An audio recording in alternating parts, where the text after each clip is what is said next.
Bottom of the duck ಏನ್ ಬಂದಿದೆ? King of cup ಬಂದಿದೆ. ನಮ್ಮ ಲವ್ ಲೈಫ್ ವಿಚಾರದಲ್ಲಿ ಬ್ಯಾಲೆನ್ಸ್ ಅನ್ನ ಮಾಡಬೇಕು ಅನ್ನುವಂತಹ ಆಲೋಚನೆಯಲ್ಲಿರುವಂತಹದ್ದು ನಿಮ್ಗೆ ರೆಪ್ರೆಸೆಂಟ್ ಆಗ್ತಾ ಇದೆ. ಎಮೋಷನಲ್ ಆಗಿ ನೀವು ತುಂಬಾ ಯೋಚನೆಯನ್ನ ಮಾಡ್ತಾ ಇರುವಂತಹದ್ದು, ಒಂದು ಬ್ಯಾಲೆನ್ಸ್ ಇರಬೇಕು, ಒಂದು ರೀತಿಯ ಸ್ಟೇಬಲ್ ಆಗಿರ್ಬೇಕು ನನ್ನ ಲವ್ ಲೈಫು ಅನ್ನುವಂತಹ ಆಲೋಚನೆಯನ್ನ ಮಾಡ್ತಾ ಇರುವಂತಹದ್ದು ರೆಪ್ರೆಸೆಂಟ್ ಆಗ್ತಾ ಇದೆ. ರೀಡಿಂಗ್ ಅನ್ನ ಶುರು ಮಾಡೋಣವಾ? ಓಕೆ. ಇನ್ ಪಾಸ್ಟ್ ಅಲ್ಲಿ ನಾನು ಇವಾಗ ರೀಡಿಂಗ್ ಅನ್ನ ತಗೋತಾ ಇರೋದು ಯಾವ್ದು ಗೊತ್ತಾ? ಸೊ ಪಾಸ್ಟ್ ನ ಬಗ್ಗೆ ಮತ್ತೆ ನಿಮ್ಮ ಲವ್ ಲೈಫಿನ ಪಾಸ್ಟ್ ನ ಬಗ್ಗೆ, ಅಟ್ ಪ್ರೆಸೆಂಟಿನ ಬಗ್ಗೆ, ಹಾಗೇನೆ ಇಮಿಡಿಯೇಟ್ ಫ್ಯೂಚರಿನ ಬಗ್ಗೆ ನಾನು ರೀಡಿಂಗ್ ಅನ್ನ ತಗೋತಾ ಇರೋದು. ಓಕೆನಾ? So bottom of the duck ಅಲ್ಲಿ ಏನಿತ್ತು? So bottom of the duck ನಿಮ್ಗೆ ಏನ್ ಬಂದಿತ್ತು? ಭಾವನಾತ್ಮಕವಾಗಿ ಯೋಚನೆ ಮಾಡುವಂತಹದ್ದು, ಒಂದು ರೀತಿಯ ಸ್ಟೇಬಲ್ ಆಗಿ ಇರಬೇಕು, ಬ್ಯಾಲೆನ್ಸ್ ಅನ್ನ ಮಾಡಬೇಕು ನಮ್ಮ ಲವ್ ಲೈಫಿನಲ್ಲಿ ಅನ್ನುವಂತಹ ಆಲೋಚನೆಯನ್ನ ಮಾಡ್ತಾ ಇರುವಂತಹದ್ದು ಕಿಂಗ್ ಆಫ್ ಕಪ್ಸ್ ನಿಮ್ಮ ಬಾಟಮ್ ಆಫ್ ದ ಡಕ್ ಅಲ್ಲಿ ಬಂದಿತ್ತು. ಅಂದ್ರೆ ನಿಮ್ಮ ಪಾಸ್ಟ್ ನಲ್ಲಿ ಏನಾಗಿತ್ತು? ಸೊ ನೀವು ಬಹಳಷ್ಟು ಯೋಚನೆ ಮಾಡಿನೇ, ನಿಮ್ಮ ಅಂತರಾತ್ಮದ ಮಾತನ್ನ ಕೇಳಿಯೇ ನೀವು ಬಹಳಷ್ಟು ಯೋಚನೆಯನ್ನ ಮಾಡಿ ನೀವು ಕೆಲವೊಂದು ಪ್ರಪೋಸಲ್ ಗಳನ್ನ ಮಾಡಿರೋ, ನಿಮ್ಮ ಲವ್ ಲೈಫಿನ ವಿಚಾರದಲ್ಲಿ ಕೆಲವೊಂದು ಪ್ರಪೋಸಲ್ ಗಳನ್ನ ಮಾಡಿರುವಂತಹದ್ದು ಅಥವಾ ಪ್ರಪೋಸಲ್ ಗಳನ್ನ ನೀವು ಸ್ವೀಕರಿಸಿರುವಂತಹದ್ದು. ಓಕೆನಾ? ಸೊ ಎಮೋಷನಲ್ ಆಗಿ ಏನಾಗಿತ್ತು? ನೀವಿಬ್ರು ಸಮಾಧಾನವಾಗಿ ಇದ್ರಿ, ಸಾಮರಸ್ಯದಿಂದ ಇರ್ತಿತ್ತು, ಮತ್ತೆ ಲವ್ ಲೈಫಿನ ವಿಚಾರದಲ್ಲಿ ಒಂದು ಫುಲ್ಫಿಲ್ಮೆಂಟ್ ಇರ್ತಿತ್ತು. ಹೌದಾ? ನಿಮ್ಮ ಪಾಸ್ಟ್ ನಲ್ಲಿ ಬಹಳಷ್ಟು ಯೋಚನೆ ಮಾಡಿಯೇ ಕೆಲವೊಂದು ಫುಲ್ಫಿಲ್ಮೆಂಟ್ ಗಳು ಇರುತ್ತೆ ಅನ್ನುವಂತಹ ಆಲೋಚನೆಯನ್ನು ಮಾಡಿಯೇ ನೀವು ಕೆಲವೊಂದು ಪ್ರಪೋಸಲ್ ಗಳನ್ನ ಮಾಡಿರುವಂತಹದ್ದು ಅಥವಾ ಪ್ರಪೋಸಲ್ ಗಳನ್ನ ನೀವು ಸ್ವೀಕರಿಸಿರುವಂತಹದ್ದು ನಿಮ್ಮ ಲವ್ ಲೈಫಿನ ವಿಚಾರದಲ್ಲಿ ರೆಪ್ರೆಸೆಂಟ್ ಆಗ್ತಾ ಇದೆ. ಆದ್ರೆ ಅಟ್ ದ ಪ್ರೆಸೆಂಟ್ ನಲ್ಲಿ ಏನಾಗ್ತಾ ಇದೆ? ಅಟ್ ದ ಪ್ರೆಸೆಂಟ್ ನಲ್ಲಿ ನೀವ್ ಯಾಕೋ ಆಲೋಚನೆಯನ್ನ ಮಾಡ್ತಾ ಇರುವಂತಹದ್ದು ರೆಪ್ರೆಸೆಂಟ್ ಆಗ್ತಾ ಇದೆ ನಿಮ್ಮ ಲವ್ ಲೈಫಿನ ವಿಚಾರವಾಗಿ. ನೋಡಿ, 7 ಆಫ್ ಪೆಂಟಿಕಲ್ಸ್ ಬಂದಿದೆ. ಸೊ 7 ಆಫ್ ಪೆಂಟಿಕಲ್ಸ್ ಏನನ್ನ ರೆಪ್ರೆಸೆಂಟ್ ಮಾಡುತ್ತೆ? ಪೀರಿಯಡ್ ಆಫ್ ಕಾಂಟೆಂಪ್ಲೇಷನ್, ಏನೋ ಒಂದು ಯೋಚನೆಯನ್ನ ಮಾಡ್ತಾ ಇರುವಂತಹದ್ದು ನಿಮಗೆ ರೆಪ್ರೆಸೆಂಟ್ ಆಗ್ತಾ ಇದೆ. ಯಾಕೋ ನನ್ನ ಲವ್ ಲೈಫಿನಲ್ಲಿ ಮುಂದೆ ಮುಂದೆ ಹೋಗ್ತಾ ಇಲ್ವಲ್ಲ, ಏನಿದು ಇಷ್ಟು ಸ್ಲೋ ಪ್ರೋಗ್ರೆಸ್ ಅಲ್ಲ ಅನ್ನುವಂತಹ ಆಲೋಚನೆಯನ್ನ ನೀವು ಮಾಡ್ತಾ ಇರುವಂತಹದ್ದು ರೆಪ್ರೆಸೆಂಟ್ ಆಗ್ತಾ ಇದೆ. ಲಾಂಗ್ ಟರ್ಮಿನ ವ್ಯೂಸಿನ ಬಗ್ಗೆ ನೀವು ಹೆಚ್ಚು ಗಮನವನ್ನ ಕೊಡ್ತಾ ಇದ್ದೀರಾ. ಸೊ ನಮ್ಮ ಲವ್ ಲೈಫ್ ಎನ್ನುವುದು ಲಾಂಗ್ ಟರ್ಮಿನಲ್ಲಿ ಕೂಡ ನಮಗೆ ಚೆನ್ನಾಗಿರ್ಬೇಕು. ಆದ್ರೆ ಯಾಕೆ ಏನೋ ಒಂದು ರೀತಿಯ ಪ್ರೋಗ್ರೆಸ್ ಇಲ್ವಲ್ಲ ಲವ್ ಲೈಫಿನಲ್ಲಿ, ಒಂದು ರೀತಿಯ ಖುಷಿ, ಸಂತೋಷ, ಸಮಾಧಾನ ಯಾಕಿಲ್ಲ ಅನ್ನುವಂತಹ ಆಲೋಚನೆಯನ್ನ ಮಾಡ್ತಾ ಇರುವಂತಹದ್ದು ಅಟ್ ಪ್ರೆಸೆಂಟ್ ಅಲ್ಲಿ ರೆಪ್ರೆಸೆಂಟ್ ಆಗ್ತಾ ಇದೆ. ಯಾಕೆ ಹಾಗೆ ರೆಪ್ರೆಸೆಂಟ್ ಆಗ್ತಾ ಇದೆ ಅಂದ್ರೆ ನೋಡಿ, devil card and 8 of cups. Devil card ಯಾಕೆ ರೆಪ್ರೆಸೆಂಟ್ ಆಗಿದೆ? ಅಡಿಕ್ಷನ್. ನೀವು ಅವ್ರನ್ನ ತುಂಬಾ ಅಡಿಕ್ಟ್ ಆಗ್ಬಿಟ್ಟಿದ್ದೀರಾ, ಅಂದ್ರೆ ಅವ್ರನ್ನ ತುಂಬಾ ಹಚ್ಕೊಂಡ್ಬಿಟ್ಟಿದ್ದೀರಾ, ನಿಮಗೆ ಅವ್ರನ್ನ ಬಿಟ್ಟಿರಕ್ ಆಗೋದಿಲ್ಲ. ಸೊ ನೀವು ಅವ್ರಿಗೆ ಅವಲಂಬನೆ ಆಗಿರುವಂತಹದ್ದು, ನಿಮ್ಮ ಲವ್ ಲೈಫಿನ ವಿಚಾರದಲ್ಲಿ ನಿಮ್ಮ ಪರ್ಸನ್ಗೆ ನೀವು ತುಂಬಾ ಅಡಿಕ್ಟ್ ಆಗಿರುವಂತಹದ್ದು, ತುಂಬಾ ಪ್ರೀತಿಸುವಂತಹದ್ದು, ಒಂದು ನಿಮಿಷನೂ ಕೂಡ ಬಿಟ್ಟಿರೋದಿಲ್ವೇನೋ ಅನ್ನೋಂತಹ ರೀತಿಯಲ್ಲಿ ನೀವು ತುಂಬಾ ಅಡಿಕ್ಟ್ ಆಗಿರುವಂತಹದ್ದು ರೆಪ್ರೆಸೆಂಟ್ ಆಗ್ತಾ ಇದೆ. ಸೊ ಆ ಕಾರಣವಾಗಿಯೇ ನೀವು ಯೋಚನೆಯನ್ನ ಮಾಡ್ತಾ ಇದ್ದೀರಾ.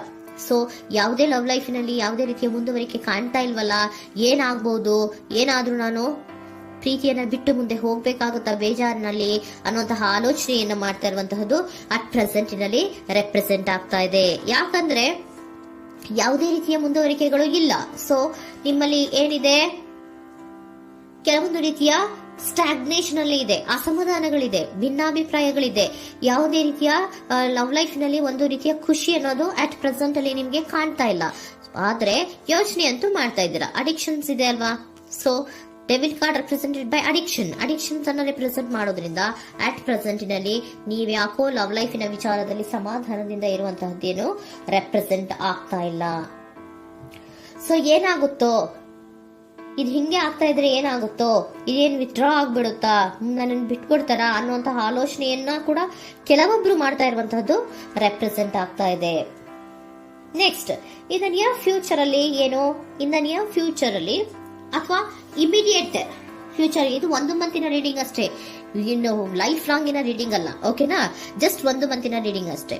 ನೆಕ್ಸ್ಟ್ ಬಂದಿರುವಂತಹದ್ದು ಯಾವುದು? 8 ಆಫ್ ಪೆಂಟಿಕಲ್ಸ್ ಬಂದಿದೆ. ಸೊ 8 ಆಫ್ ಪೆಂಟಿಕಲ್ಸ್ ಏನ್ ಮಾಡ್ಬೇಕಿತ್ತು? ನೀವು ಈ ಅಡಿಕ್ಷನ್ಸ್ ಅನ್ನ ಬಿಟ್ಟು, ಯೋಚನೆಯನ್ನ ಬಿಟ್ಟು, ಏನಕ್ಕೆ ಅಸಮಾಧಾನ ಆಗ್ತಾ ಇದೆ ಅನ್ನೋದನ್ನೆಲ್ಲ ಬಿಟ್ಬಿಟ್ಟು ನೀವು ಫೋಕಸ್ ಅನ್ನ ಮಾಡುವಂತಹದ್ದು ರೆಪ್ರೆಸೆಂಟ್ ಆಗ್ತಾ ಇದೆ. ಸೊ ಏನ್ ಫೋಕಸ್ ಮಾಡುವಂತಹದ್ದು?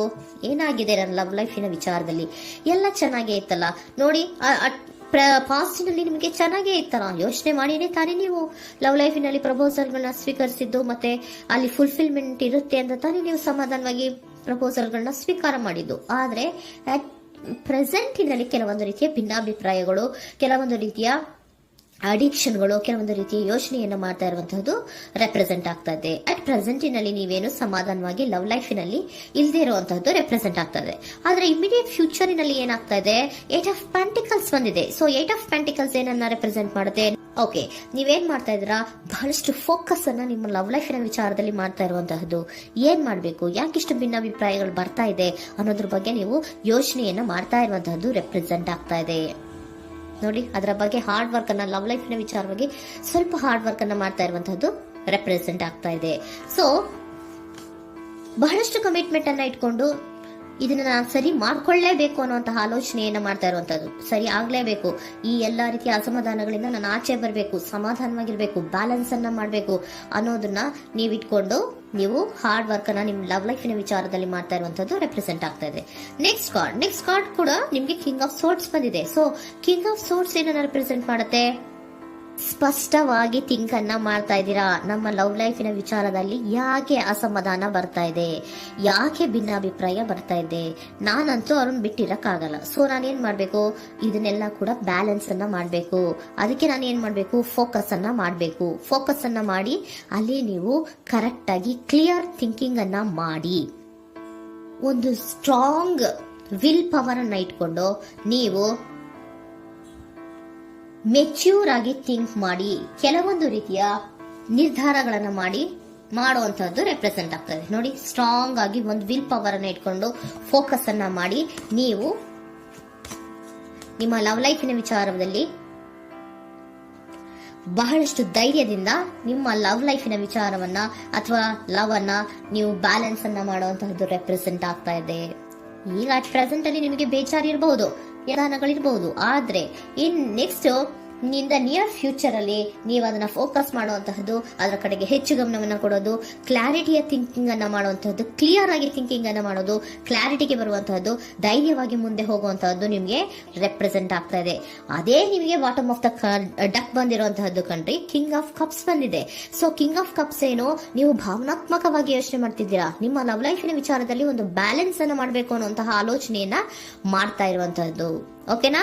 ಹಾಗಿದ್ರೆ ಏಂಜಲ್ ಗೈಡೆನ್ಸ್ ನಿಮ್ಗೆ ಏನ್ ಕೊಡ್ತಾರೆ ಅನ್ನೋದನ್ನ ನೋಡೋಣ. Okay, B assertive, very good, trust. ನೋಡಿ, ದೃಢವಾಗಿ ಇರಿ, ಏನೂ ಆಗಿಲ್ಲ. ನೀವು ಅಷ್ಟೊಂದು ಯೋಚನೆಯನ್ನ ಮಾಡುವಂತಹದ್ದೇನೂ ಆಗಿಲ್ಲ. ಕೆಲವೊಂದು ರೀತಿಯ ವೇರಿಯೇಷನ್ಗಳಾಗಿರುತ್ತೆ. ಸೊ ವೇರಿಯೇಷನ್ಗಳಾಗಿದ್ರೂ ಕೂಡ ನೀವು ಫೋಕಸ್ ಅನ್ನ ಮಾಡ್ತೀರಾ, ಅದರಲ್ಲಿ ನಿಮ್ಗೇನು ನಷ್ಟ ಏನೂ ಆಗಲ್ಲ, ಅಥವಾ ನೀವೇನೂ ಕೂಡ ಕಳ್ಕೊಂಡು ನೀವು ಆಚೆ ಬರಲ್ಲ. ಫೋಕಸ್ ಅನ್ನ ಮಾಡಿ ಕರೆಕ್ಟ್ ಆಗಿ ಕ್ಲಿಯರ್ ಥಿಂಕಿಂಗ್ ಅನ್ನ ಮಾಡಿ ನೀವು ಕರೆಕ್ಟ್ ಆಗಿ ಮಾತಾಡ್ಬಿಟ್ರೆ ನಿಮ್ಮ ಲವ್ ಲೈಫ್ನಲ್ಲಿ ಬ್ಯಾಲೆನ್ಸ್ ಅನ್ನೋದು ಬಂದ್ಬಿಡುತ್ತೆ. ಓಕೆನಾ? ಬಿ ಅಸರ್ಟಿವ್, ದೃಢವಾಗಿರಿ, ಧೈರ್ಯವಾಗಿರಿ, ಟ್ರಸ್ಟ್, ನಂಬಿಕೆಯಿಂದ ಇರಿ, ಏನೂ ಆಗಲ್ಲ. ನೀವು ಅಷ್ಟೊಂದು ಅಸಮಾಧಾನ ಮಾಡ್ಕೊಂಡು ಅಷ್ಟೊಂದು ಬೇಜಾರನ್ನ ಮಾಡ್ಕೊಂಡು ಏನಾಗ್ತಿದೆಯೋ ಅಂತ ಗಾಬರಿ ಪಡುವಂತಹದ್ದೇನೂ ಆಗಿಲ್ಲ. ಸ್ವಲ್ಪ ವೇರಿಯೇಷನ್ಗಳಾಗಿದ್ರೂ ಕೂಡ ಇನ್ ನಿಯರ್ ಫ್ಯೂಚರ್ನಲ್ಲಿ ನಿಮಗೆ ಸಮಾಧಾನ ಆಗುತ್ತೆ, ಖುಷಿ ಆಗುತ್ತೆ. ನಿಮ್ಮ ಲವ್ ಲೈಫಿನ ವಿಚಾರದಲ್ಲಿ ಕೆಲವೊಂದು ಬ್ಯಾಲೆನ್ಸ್ಗಳನ್ನ ಮಾಡ್ತೀರಾ.